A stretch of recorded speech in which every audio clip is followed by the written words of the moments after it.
nous devons chercher à dominer les circonstances et non les circonstances nous dominer.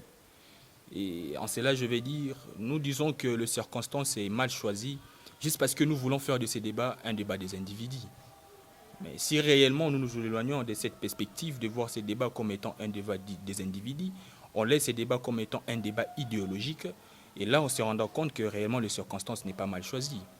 Parce que demain ou le lendemain, il y aura toujours des métis, il y aura toujours un mélange de nationalités dans le pays. Donc automatiquement, on dira qu'éternellement, ça resterait un débat mal choisi par rapport aux circonstances. Donc c'est à nous de dominer cela.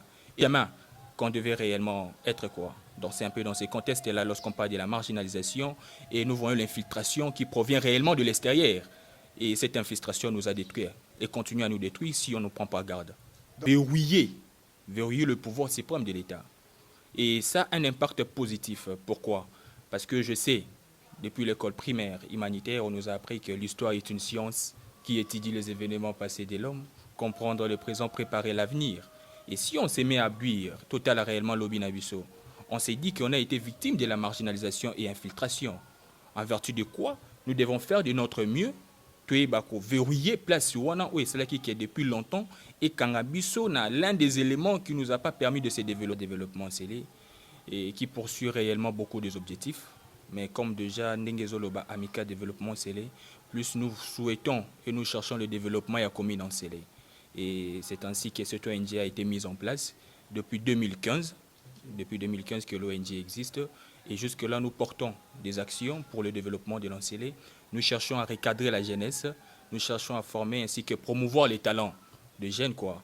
Donc, pas seulement de jeunes, ainsi que permettre aussi un développement, je dirais même d'une manière, il y a agriculture, pêche, quoi que ce soit. Parce que vous savez, il n'y a pas longtemps ici que le président de la République a été à Kinkole. Donc, tout cela, on s'est dit d'une manière ou d'une autre, l'ONG aussi peut apporter un plus dans la commune d'Ancélé.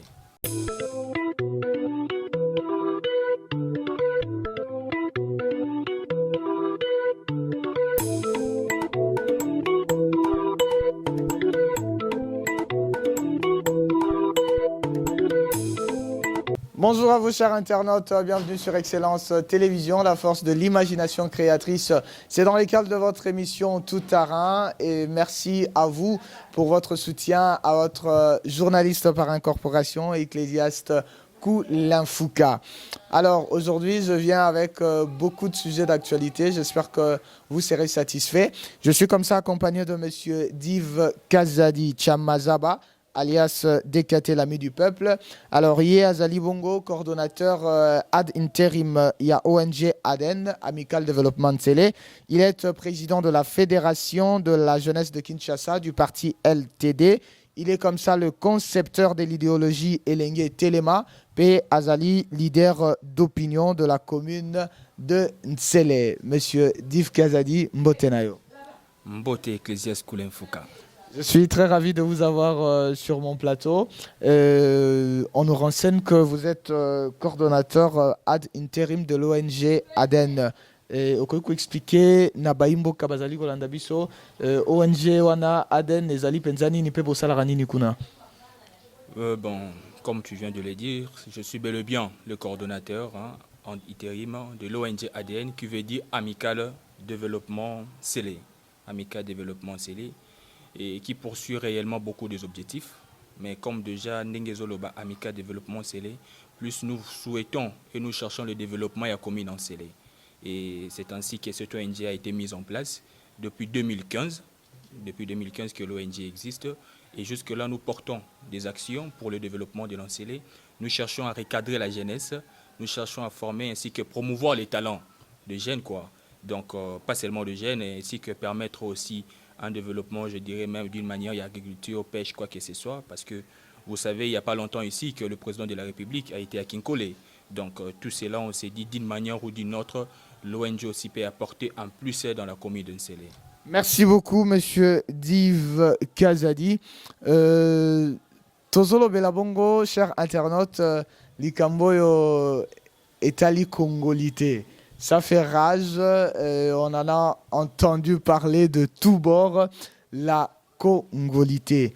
Monsieur Div Kazadi, qu'est-ce que la congolité peut apporter comme impact au développement de notre pays? Merci pour cette question. Et je suis vraiment très content aujourd'hui d'avoir cette possibilité de répondre à cela. Moi, je dirais que la congolité est une proposition loi salvatrice. Mais nous ne devons pas tout simplement dire la congolité uniquement. Il faut aussi que nous puissions dire la congolité Zananonini est une proposition loi qui dit clairement que ne peut être que président de la République celui qui est de père et de mère congolais. Là, je dis la proposition où réellement la congolité prend son sens.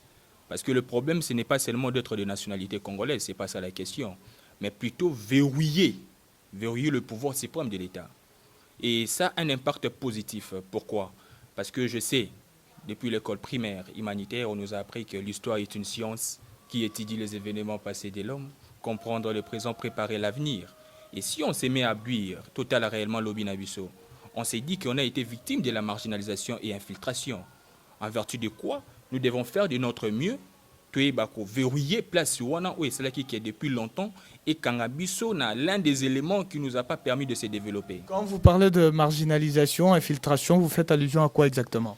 Je fais allusion à tout ce que, je dirais, la République a eu à subir depuis toutes ces années futures.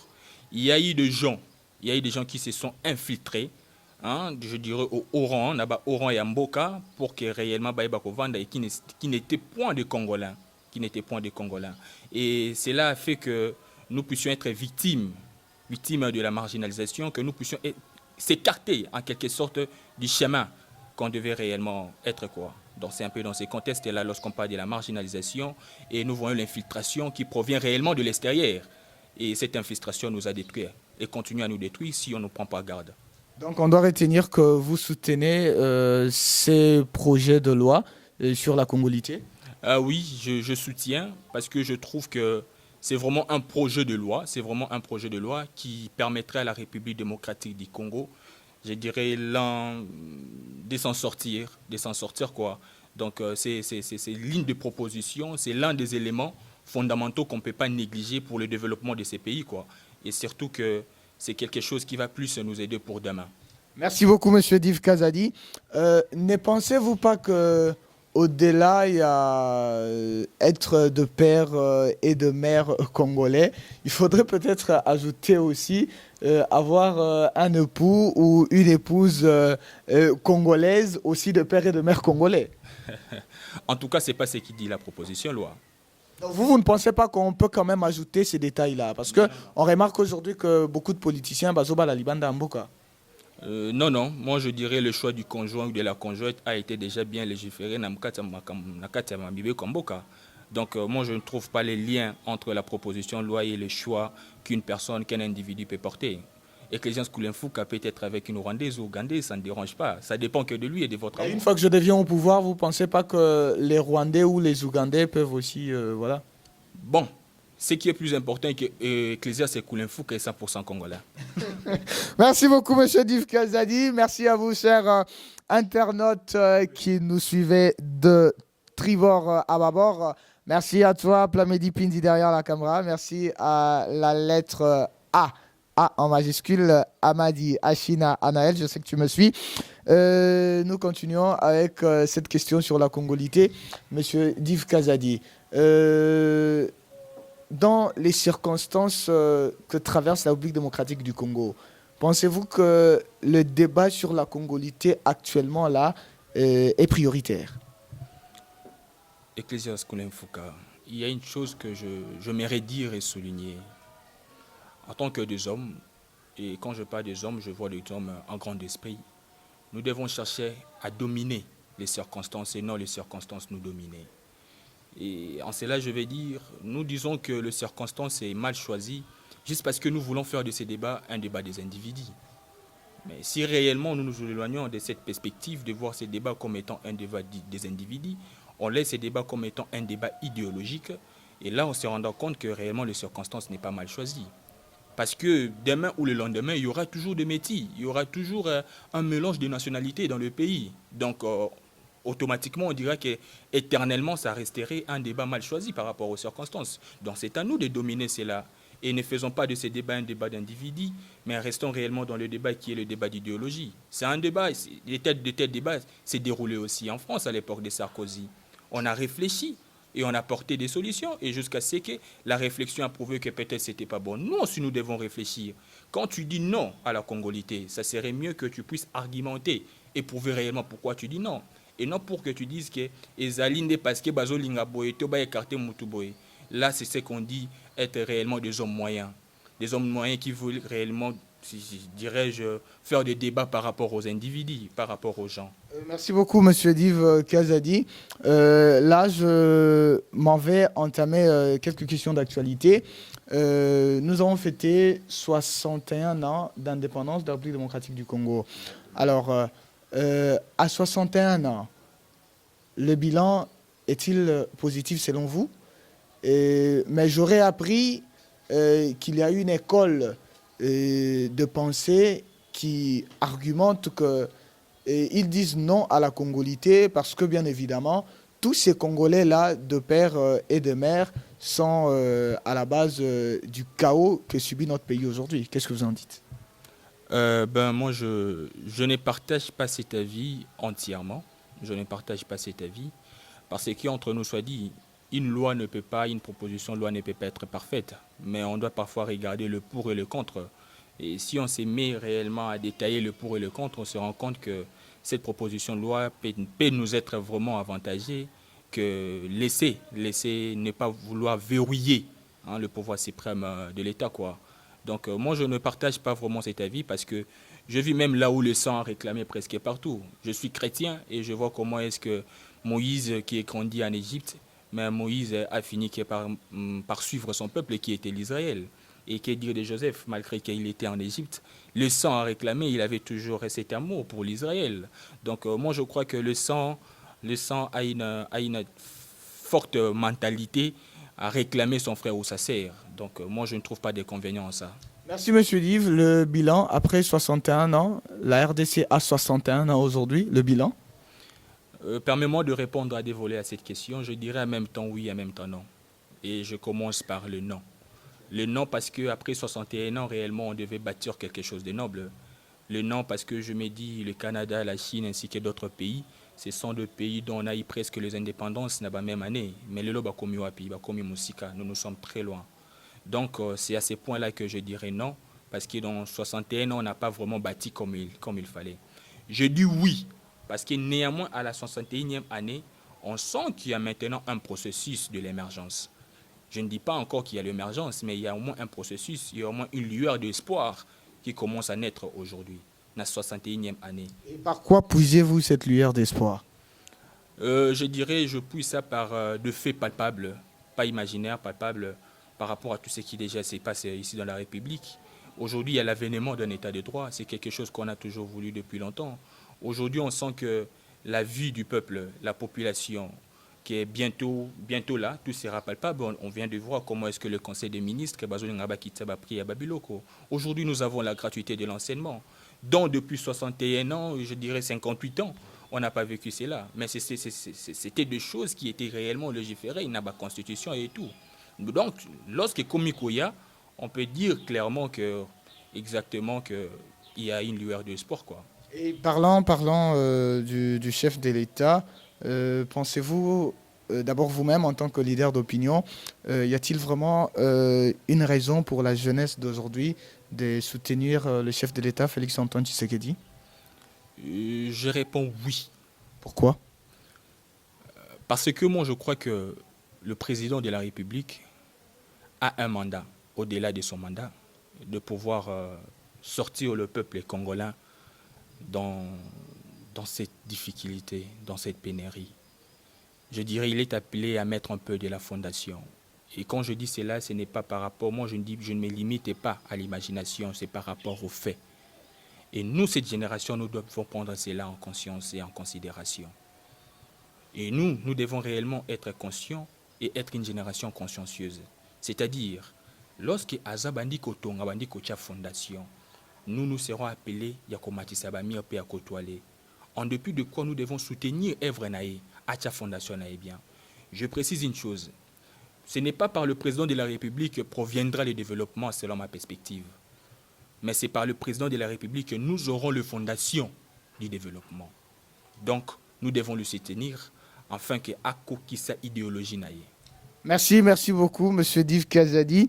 Je m'en vais aborder cette question qui fait un peu l'actualité, qui bat l'actualité ces derniers temps. Nous l'avons tous suivi, l'affirmation du président de la République. Il a dit qu'il ne connaît pas son salaire. Et la population doit-elle accepter une telle déclaration? Quelle critique, quelle analyse faites-vous d'une telle déclaration? Déjà là, je réponds, mais je ne demande pas à la population de pouvoir croire ou ne pas croire. Là, je dis chacune des personnes est libre, mais je préfère attendre aussi celui qui comment dirais-je, au pas en sa population, à peuple wana. J'ai aussi un point de vue. Et moi, dans mon point de vue, je crois au président. Pourquoi? Parce que qui dit je sais n'a pas tort. Qui dit je ne sais pas n'a pas tort. À tort, c'est lui qui dit je sais alors qu'il ne sait pas. Le président a dit qu'il ne sait pas. Et il a promis qu'il y aura un temps où réellement à Koyeba. Et moi, je le crois que réellement il ne sait pas. Parce que si je dis que non, il sait et qu'à habiter, je dois être capable de le prouver. Donc c'est un peu ça. Moi, je crois que le président ne sait pas. Parce qu'il a dit qu'il ne sait pas. Ok, merci Monsieur Div Kazadi. Ne sait pas parce qu'il a dit qu'il ne sait pas. Toujours dans les déclarations du chef de l'État, nous l'avons suivi dire que M. Vital Kamerhe est quelqu'un de correct. Je crois que vous l'avez aussi suivi. Alors, par ces déclarations, accepte-t-il que la justice de son pays a commis une erreur avec tout ce qui se passe autour de M. Vital Kamerhe? Ou quelle analyse faites-vous de cette déclaration sur M. Vital? Bon, à ce point, moi je dirais M. Vital Kamerhe est le président de la République. Je relation à Bango et à Makasi, affinité à Bango. En dehors, d'abord, il y a politique. Moi, je crois qu'ils ont eu à partager des moments forts de la vie. Et tous ces moments-là, parfois, poussent le président de la République à croire à M. Vital Kamerhe. Mais entre nous soit dit, le président de la République nous avait déjà promis, même avant sa sonnerie à pouvoir, que lui ne va pas s'intéresser à la justice. C'est la justice qui a eu à faire son travail. Le président de la République étant aussi un individu qui a aussi ses sentiments et propre à lui, peut croire. Et jusqu'aujourd'hui, il n'est pas seul. Beaucoup aussi croient que réellement que M. Vital Kamerhe est honnête, d'autres croient qu'il n'est pas honnête. Mais lui, il a laissé la justice faire son travail. C'est un peu ça, et c'est un peu dans ces contextes-là que moi, personnellement, je peux percevoir cette réponse. Et comment analyser que deux personnes réputées complices avec une même peine de sentence, mais on voit ces sentences être réduites à dents des scies? Comment analyser cela? Ah bon, là, il faudrait réellement, je dirais, c'est une question qu'il faut poser au juge, hein, parce que c'est lui qui sait pourquoi et quelles sont les analyses qu'il a mises en place pour que cela puisse être ainsi. Mais bon, la justice est indépendante et la justice a fait son boulot. Merci beaucoup, Monsieur Div Kazadi Chamazaba, alias DKT, l'ami du peuple. C'était un réel plaisir de vous avoir sur le plateau de Excellence Télévision et particulièrement dans le cadre de l'émission Tout Terrain. Chers internautes, nous sommes comme ça en train de chuter déjà, nous arrivons à la fin. Alors, Monsieur Div Kazadi, votre conclusion par rapport à tout ce qui vient de se dire. À 61 ans, la RDC dispose de beaucoup de potentialités. Qu'est-ce qu'il faut pour être le train de l'Afrique, pourquoi pas du monde, avec tout ce que nous avons comme richesse? Votre conclusion? Comme Alain Foucault le dit dans sa confession de foi, nous sommes appelés à cultiver la stratégie, la détermination et l'intelligence. Si on arrive réellement à mettre toutes ces qualités en place, je suis sûr et certain que la RDC sera au sommet de l'Afrique et pourquoi pas du monde. Nous devons y travailler et nous devons croire en nous. La jeunesse doit être une jeunesse consciencieuse, une génération consciencieuse. Nous devons être conscients que nos aînés ont échoué. Mais on ne doit pas être là pour juger nos aînés, mais regarder quelles sont les erreurs au bas commettra et que nous ne puissions pas commettre ces erreurs, afin réellement de lever cet État là où il mérite par rapport à ses potentialités. Merci beaucoup, Monsieur Dive Kazadi. Le plaisir était nôtre de vous recevoir. Chers internautes, nous sommes comme ça arrivés à la fin de cette émission et je vais déjà devoir prendre congé de vous. Coup de chapeau à mon manager Josué Amen Poutou Bonzeke pour le travail abattu pour que Tangounion soit servir Bino. Grand merci à mon DG, à Jean-Paul, le formidable Bonzeke. Merci à toi, Plamdi Pindi, derrière la caméra. Merci à toute l'équipe technique d'Excellence TV. Merci à vous qui nous faites confiance, à vous qui nous suivez de partout. Merci à tous les internautes de Cabo Arabo. Je vous salue là où vous êtes. Merci de donner confiance à l'émission Tout Terrain, toujours pour vous informer. D'ici là, portez-vous bien et on se retrouve à la prochaine. Au revoir.